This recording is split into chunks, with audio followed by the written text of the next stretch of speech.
Firstly, it must be said that any acts of violence or aggression towards another are to be condemned in the strongest terms. No person should have to suffer fears of assault or destruction of their property in this country.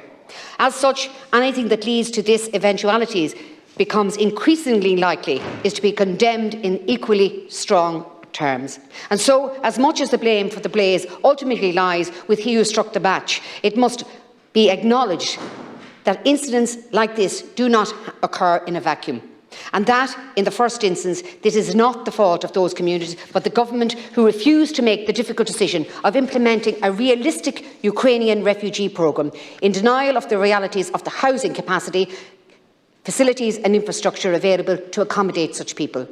We now have zero capacity to hold those present at our border petitioning for international protection, which we are legally obliged to process. And so, while we rightly condemn any antagonism towards these people who find themselves cast out onto our streets, we must also condemn the policies, decisions of the government who put them there. Minister O'Gorman stated yesterday that we are now accommodating 84,000 people between Ukrainian displaced persons and the international protection applicants, and that at the start of last year we were accommodating 8,500 people.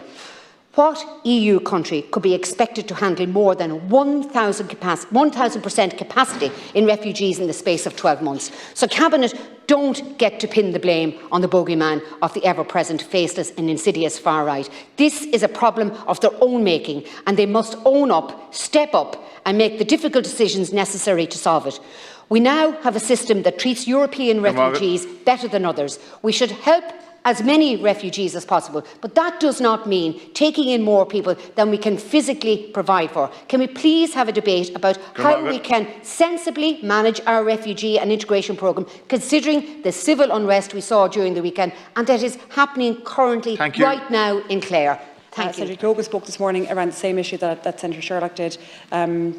About the violence that was perpetrated upon vulnerable migrants. And I take the point, Senator, that you're raising, that it's not, it's easy to blame communities, but because of the pressures that are there as well, that needs to be addressed. But it's going to be an ongoing challenge. But I think it is correct that we have to utterly condemn that kind of violence. It's just unacceptable. There is no excuse for that type of behaviour. But we do need to try our best to try and avoid those situations if we can. Senator